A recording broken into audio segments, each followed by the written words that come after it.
Welcome to the Living Well Church podcast, and thanks for tuning in today. Our mission as a church is to help people find faith in Jesus and a life of purpose and hope. You're about to watch a message that will challenge you, inspire you, encourage you, and most of all, point you to Jesus and the life of purpose and hope He has planned for you. So lean in and enjoy, and let God speak into your life. Thank you. Good evening. It's good to see you all. Glad you've come out tonight. As we're getting ready for Christmas, I don't know if some of you are a little bit nervous, a little bit twitchy, a little bit concerned maybe. And maybe that concern is around a particular family member.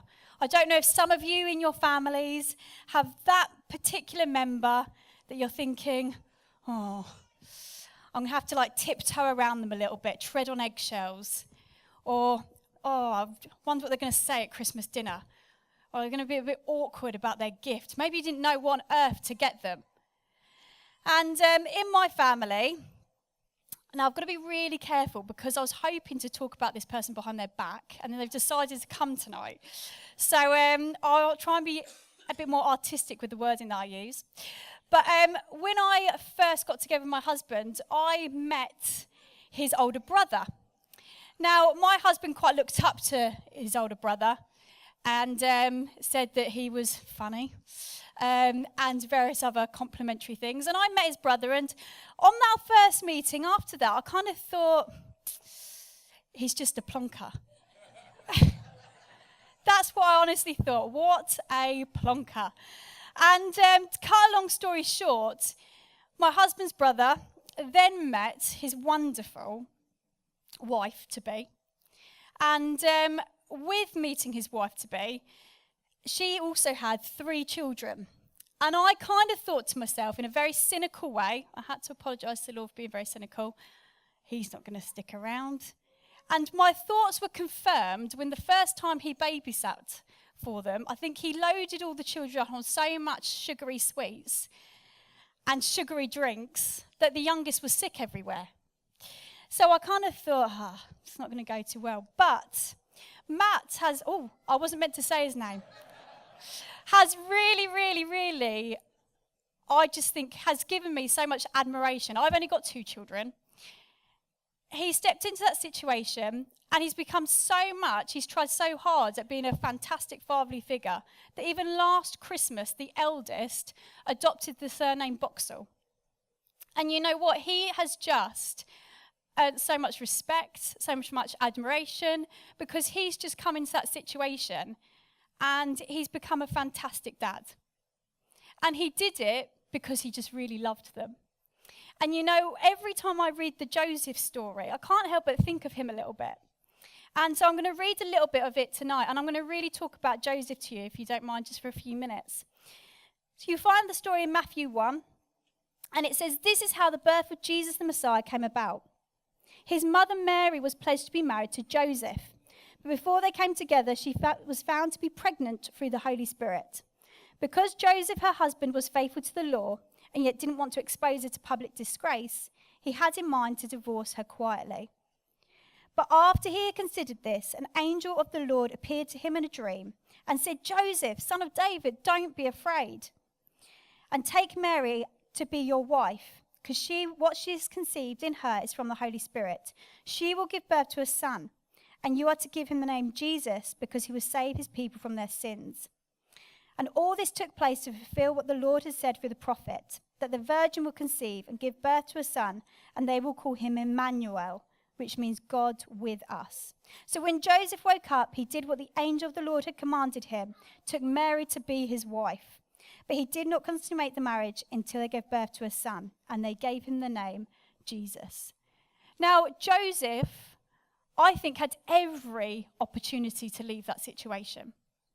In fact, if we had read, unfortunately, Joseph didn't stick around and he went, we might have understood it. We might have thought he was a plonker, but we would have understood. Because actually, he found out that his fiancée was pregnant and it wasn't his child. And at that time, that would have been a completely socially unacceptable because she would have been pregnant out of wedlock. So he would have had to stick with that awful stigma as well.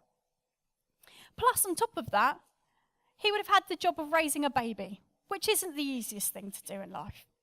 And so we maybe could have sympathised if he had not stuck around. We maybe could sympathise with him if he had left that situation.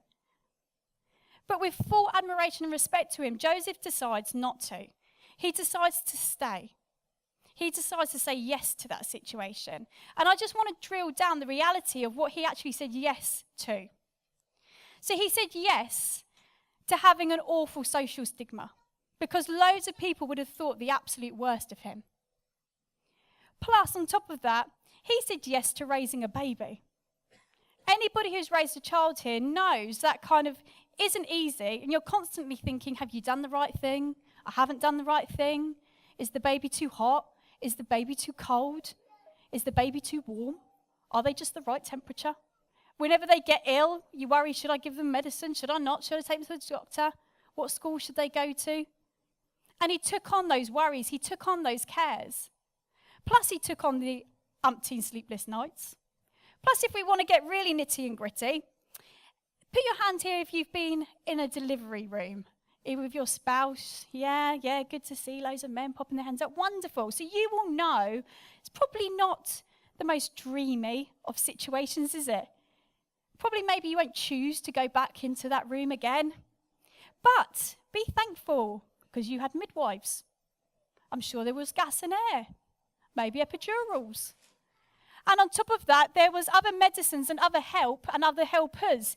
Poor Joseph was just Joseph. He said yes to being in that situation and delivering a baby. And also, in a really intimidating way, he said yes to raising God's son. I think someone who's been a parent in this room feels the responsibility of raising a child, let alone it being God's son. So Joseph decided not to leave that situation, but to actually stick at it. And you know, society at the moment, we're full of leaving tough situations. It's easy for us now in society to leave tough situations. And maybe yourself, you've been in a difficult place and you go, I just want to leave. I just want to get out of here. And if I can speak so candidly tonight, maybe full well you have done that. Maybe you chose to leave a difficult situation. Or maybe you can recall where somebody has left you in a difficult situation. And you know, right now, we are looking at Britain leaving Europe, and we're in a bit of a difficult situation. But Joseph decided, despite everything, despite the odds stacked against him, that he wanted to stay. And the reason why he wanted to stay is because God sent an angel to him. God decided to go down and be with Joseph, show himself to Joseph. He sent an angel. And you know why? Because God just wants to be with us. Joseph reflects something of the love of God, this love that never leaves us, this love that just wants to stick around. So much so that he sent Jesus and said he's got to be called Emmanuel, God with us. Because from the beginning of time, God created Adam and he created Eve. And God got to be with them daily. He created them because he wanted relationship with them and he wanted just to be with them. But he told them one thing that they shouldn't do. But unfortunately, Adam and Eve did that one thing. They did wrong. They did sin. And that caused a gap in the relationship between God and Adam and Eve. I'm sure if you kept a secret from somebody, or if you lied to somebody, or if you were rude to somebody, that would cause a gap in your relationship with them. And unfortunately, Adam and Eve did wrong, and that caused a gap in the relationship. And from that moment onwards, God tried desperately to fix that gap. He tried to fix the wrongdoing that they had done. He sent kings to try and lead his people. He sent prophets, people who could talk, who could listen to exactly what he wanted to tell the people. But nothing would quite fix it. And so what he decided is he decided to send himself in form of a tiny baby. that baby called Jesus, that baby called God with us.